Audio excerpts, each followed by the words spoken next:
hier nu sta. Wauw. Mooi. Nou, bijzonder dat ik dit mag doen. En het andere is dat ik ook Ode aan de Freude wel iets heel bijzonders vind. Ook in deze tijd, in Europa, als Europeaan. En dan vind ik dat Maastricht daar een belangrijk onderdeel in is. Dus het doet me wel wat. Echt. Dit is niet zomaar iets. Dus, ja.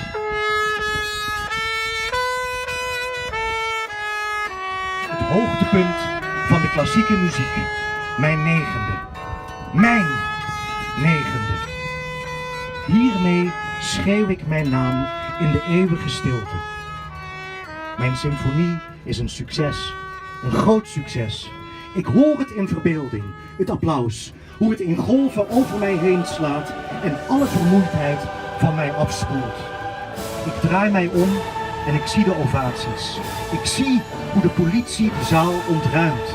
Ik zie de duivel jankend in een hoek wegkruipen.